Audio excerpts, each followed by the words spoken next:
Because nobody watches Okay. my stream. I know the I don't remember.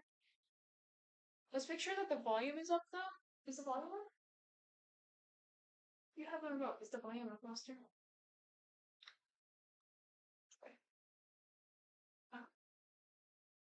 Okay. Oh, that. Let's stop. Turn it on. Turn it on. Oh, it's connected to the other internet. We're just gonna put it at 24. That's a No, nice. it's not. That's okay. It's just. Why tangent games? I don't even know what that is. Hello?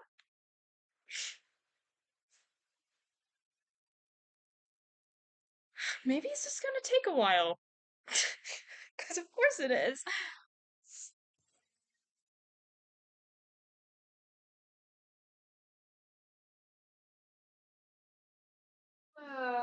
There we go. It's loading! It's loading! Never mind, it's not loading anymore.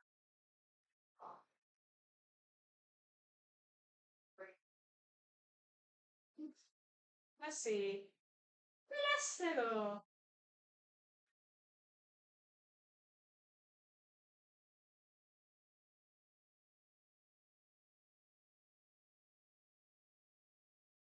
Man, I don't know why it's taking so long to load. This is the story of a man named Stanley. Stanley worked for a company in a big building where he was employee number 427. Employee number 427's job was simple. He sat at his desk in room 427 and he pushed buttons on a keyboard. Orders came to him through a monitor on his desk, telling him what buttons to push, how long to push them, and in what order. This is what employee 427 did every day of every month of every year.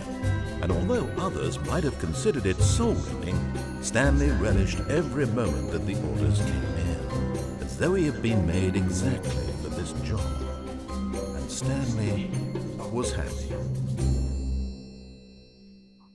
And then one day, something very peculiar happened. Something that would forever change Stanley.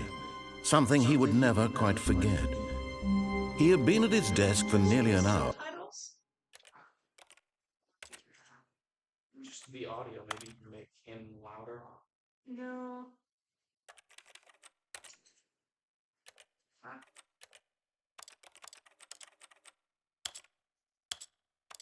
Well, the audio is. Master. It's all the way up, Lester.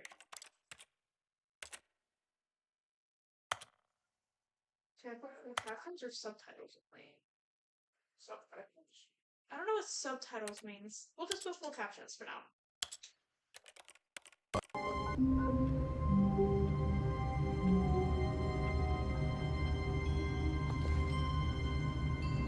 Got an achievement the other day. Let me make sure that I actually did turn on the subtitles. But, oh wait, it was in. Audio wasn't it? Okay. We're trying to jump. All of his co-workers were gone. What could it mean? Oh, please. Are you really just doing this for the achievement? Click a door 5 times. Is that all that you think an achievement is worth? No. I can't just give these merits away for such little effort. A measly 5 clicks.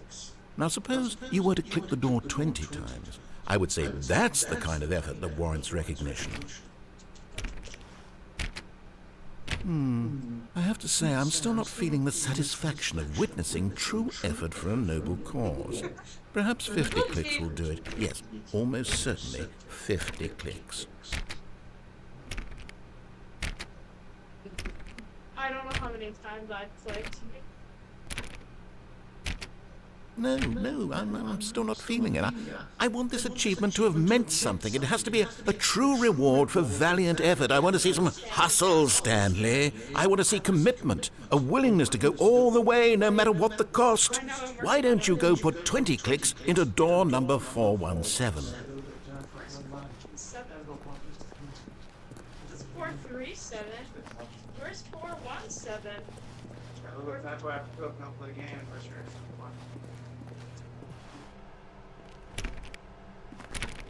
You're gonna watch me go in a while. Oh, great. Now, go click a few times on door 437. I will.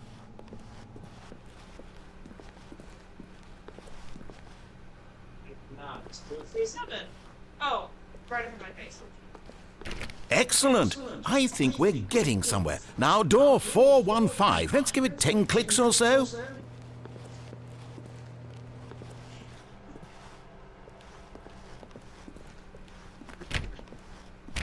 Now, back to door number 437.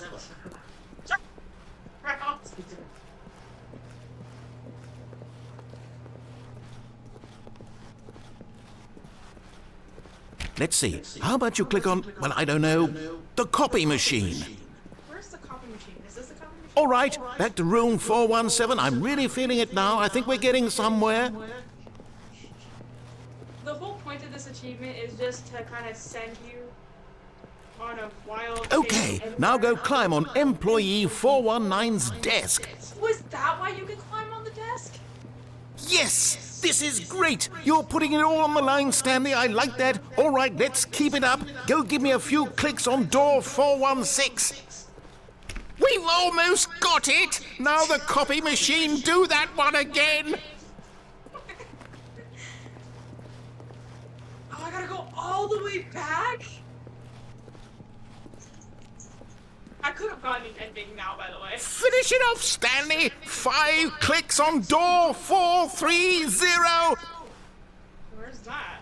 Oh, there it is. Yes! We did it! Oh, wow. That felt amazing.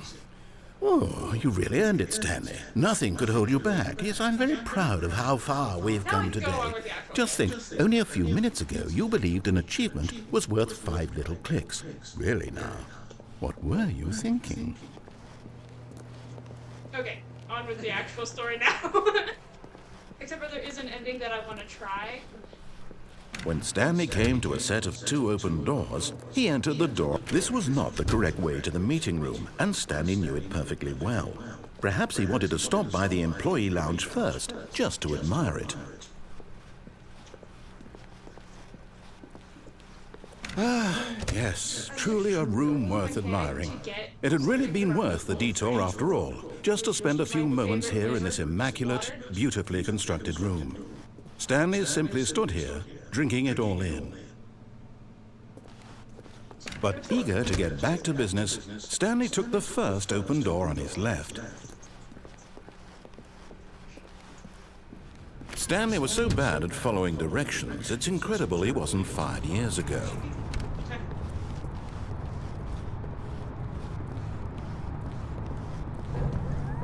Look, Stanley, I think perhaps we've gotten off on the wrong foot here. I'm not your enemy, really, I'm not. I realize that investing your trust in someone else can be difficult, but the fact is that the story has been about nothing but you all this time. There's someone you've been neglecting, Stanley. Someone you've forgotten about. Please, stop trying to make every decision by yourself. Now, I'm not asking for me, I'm asking for her. This is it, Stanley. Your chance to redeem yourself, to put your work aside, to let her back into your life. She's been waiting. Ooh, the female narrator?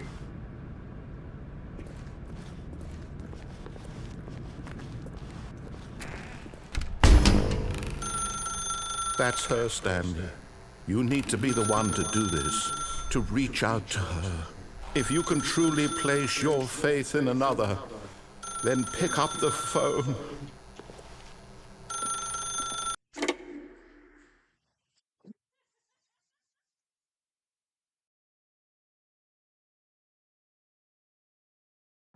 is that you? Hold on, sweetie. Sorry to keep you waiting. I'm just pulling the bread out of the oven. All right. Okay, there we go. All right, now, I want you to come in and tell me all about your day. Gotcha! We Oh, had a come wife? on. Did you actually think you had a loving wife who'd want to commit their life to you? I'm trying to make a point here, Stanley. I'm trying to get you to see something. Come inside. Let me show you what's really going on here. Sorry, but you're in my story now. Well, dang.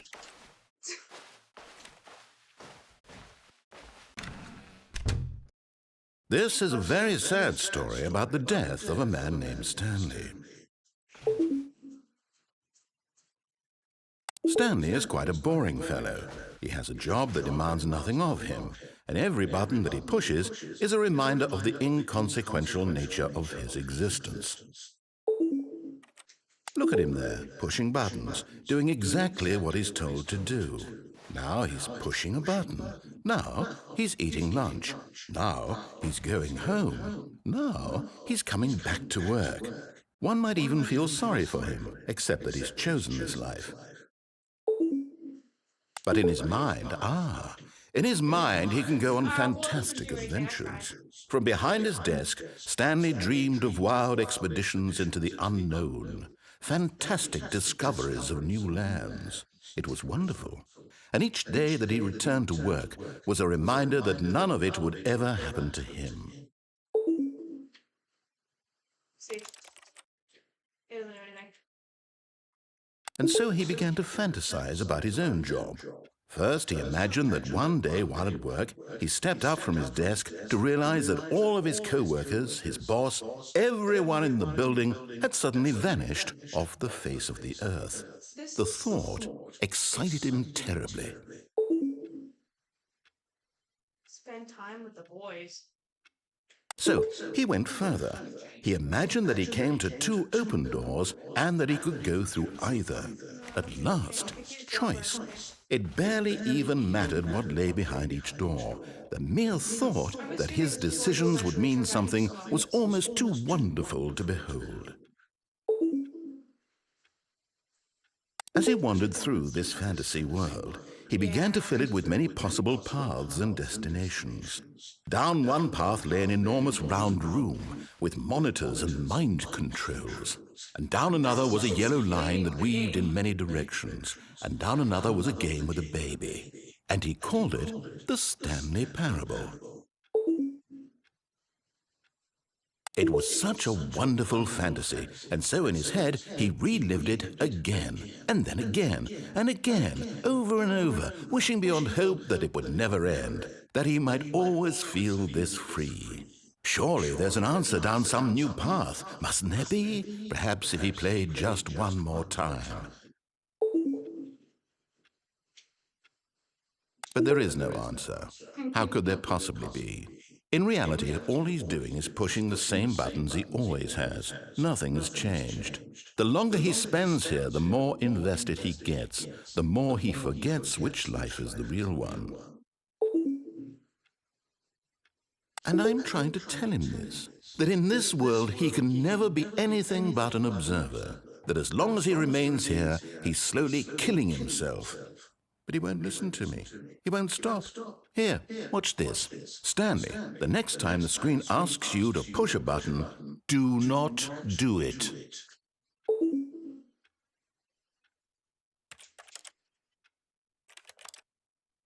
I don't think I can. You see? Can he just not hear me? How can I tell him in a way that he'll understand that every second he remains here, he's electing to kill himself? How can I get him to see what I see? How can I make him look at himself?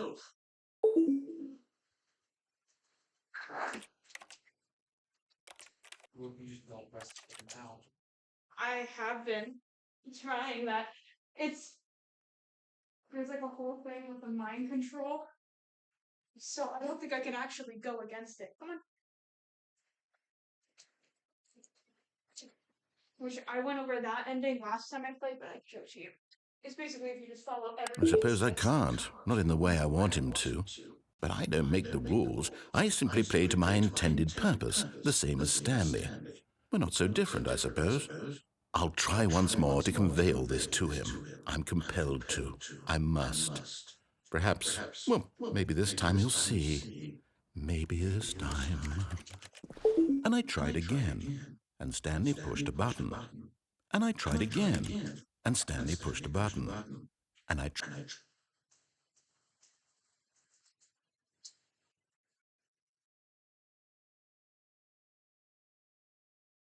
Huh. Now the game has restarted. Already this was uncomfortable, and Stanley decided that as soon as he found a new space he felt safe in, that he would never leave it again in his life.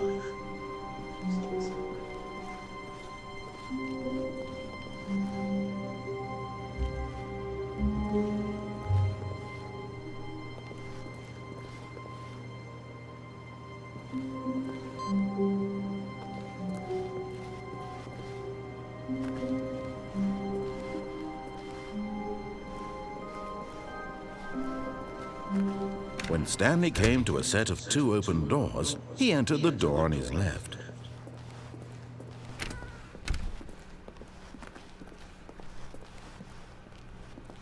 I forgot what the confusion ending is. Yet there was not a single person here either. Feeling a wave of disbelief, Stanley decided to go up to his boss's office, hoping he might find an answer there.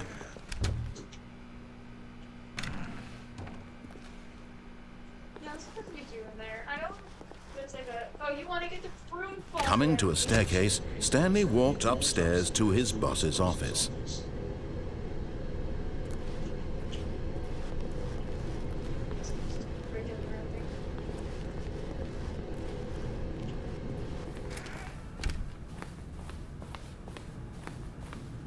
Stepping into his manager's office, Stanley was once again stunned to discover not an indication of any human life. Shocked, unraveled, Stanley wondered in disbelief who orchestrated this, what dark secret was being held from him. What he could not have known was that the keypad behind the boss's desk guarded the terrible truth that his boss had been keeping from him. And so the boss had assigned it an extra secret PIN number. 2845. But of course, Stanley couldn't possibly have known this. Yet incredibly, by simply pushing random buttons on the keypad, Stanley happened to input the correct code by sheer luck. Amazing. He stepped into the newly opened passageway.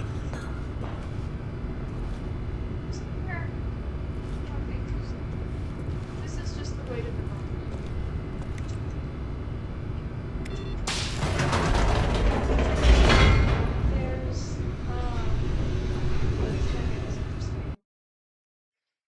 There's a few other endings, but you don't get achievements for them, so I don't actually know what they're called. And you don't actually get the blank ending, except for the confusion ending literally tells it's the confusion ending. How many endings are there? I don't know.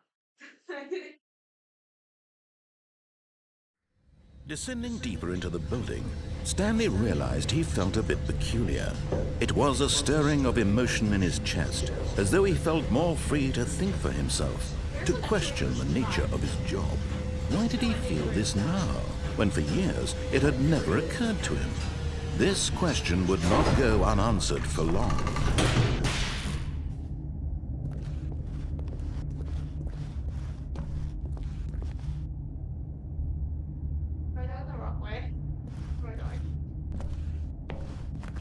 Stanley walked straight ahead through the large door that read Mind Control Facility. Whenever you give you a direction, there's not already. Yeah, most of the time, yeah.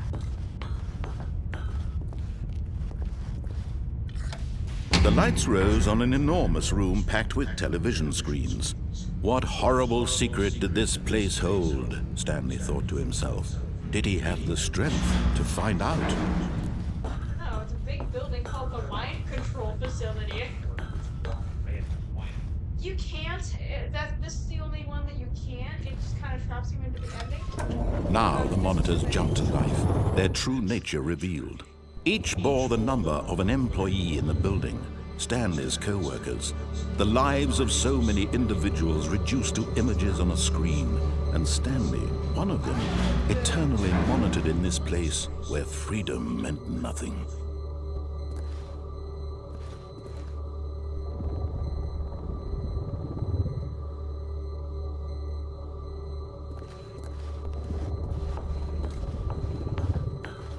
There's an ending where you go in a different way and it still gets you up here anyway. It's like, no, this is spoilers. You can't do that. How dare you? Turn around. This mind control facility, it was too horrible to believe. It couldn't be true.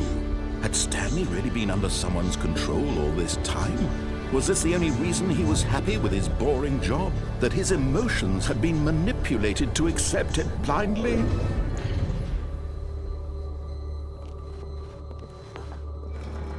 No, he refused to believe it. He couldn't accept it. His own life in someone else's control? Never! It was unthinkable, wasn't it? Was it even possible? Had he truly spent his entire life utterly blind to the world? But here was the proof, the heart of the operation. Controls labeled with emotions, happy or sad or content, walking, eating, working, all of it monitored and commanded from this very place. And as the cold reality of his past began to sink in, Stanley decided that this machinery would never again exert its terrible power over another human life. For he would dismantle the controls once and for all. So, you can turn it back on, but I don't know how to. There's like a whole countdown thing that happens, and I don't know how to, like, survive.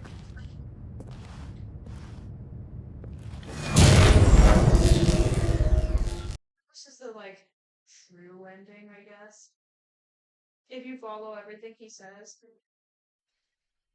If you don't follow everything he says, you just die.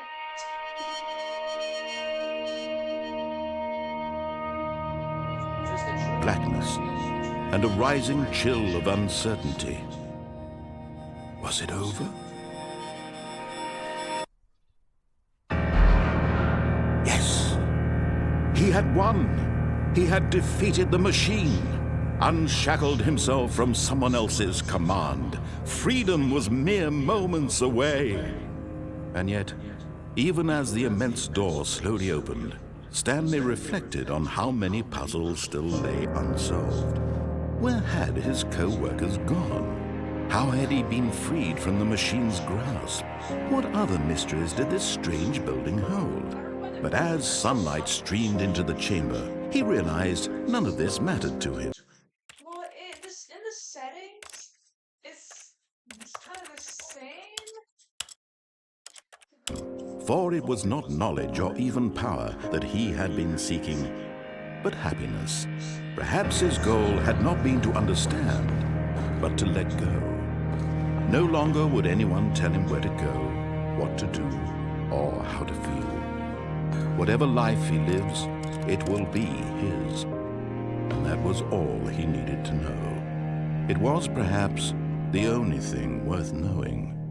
Stanley stepped through the open door. This one also, you don't have another option. You can't move that.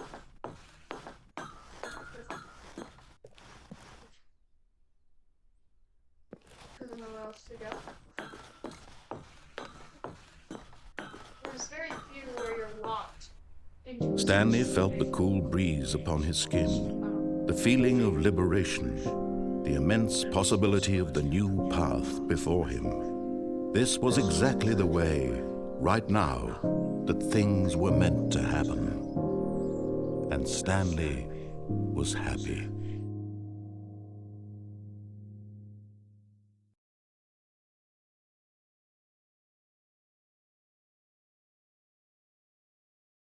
Okay. there was an ending where he escapes still. I don't know. He escapes still, but he like runs into the street and has a heart attack and dies, and then the narrator transfers to a different person. I can't wait to tell this story to my co-workers, Stanley thought. How amusing they'll find it. Oh, won't we all just laugh and laugh at the time I thought everyone had gone missing.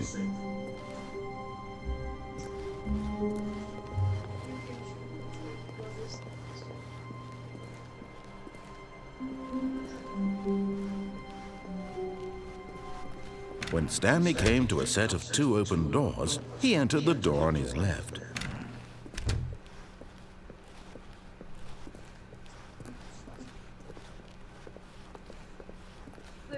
Yet there was not a single person here either. Feeling a wave of disbelief, Stanley decided to go up to his boss's office, hoping he might find an answer there. Here, I just get the broom closet ending because there's an achievement for it. But Stanley stepped into the broom closet, but there was nothing here, so he turned around and got back on track. long enough, you just, why are you still in here? And then it's like, well, he must be dead. Coming to a staircase, Stanley walked upstairs to his boss's office. But Stanley just couldn't do it. He considered the possibility of facing his boss, admitting he had left his post during work hours. He might be fired for that. And in such a competitive economy, why had he taken that risk? All because he believed everyone had vanished. His boss would think he was crazy. And then something occurred to Stanley. Maybe, he thought to himself, maybe I am crazy. All of my co-workers blinking mysteriously out of existence in a single moment for no reason at all. None of it made any logical sense. And as Stanley pondered this, he began to make other strange observations. For example, why couldn't he see his feet when he looked down? Why did doors close automatically behind him wherever he went? And for that matter, these rooms were starting to look pretty familiar. Were they simply repeating? No, Stanley said to himself, this is all too strange. This can't be real. And at last, he came to the conclusion that had been on the tip of his tongue. He just hadn't found the words for it. I'm dreaming, he yelled. This is all a dream. Oh, what a relief Stanley felt to have finally found an answer, an explanation. His co-workers weren't actually gone. He wasn't going to lose his job. He wasn't crazy after all. And he thought to himself, I suppose I'll wake up soon. I'll have to go back to my boring real-life job pushing buttons. I may as well enjoy this while I'm still lucid. So he imagined himself flying and began to gently float above the ground. Then he imagined himself soaring through space on a magical starfield, and it too appeared. It was so much fun, and Stanley marveled that he had still not woken up. How was he remaining so lucid? And then perhaps the strangest question of them all entered Stanley's head. One he was amazed he hadn't asked himself sooner. Why is there a voice in my head dictating everything that I'm doing and thinking?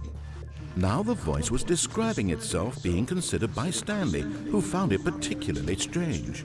I'm dreaming about a voice describing me, thinking about how it's describing my thoughts, he thought.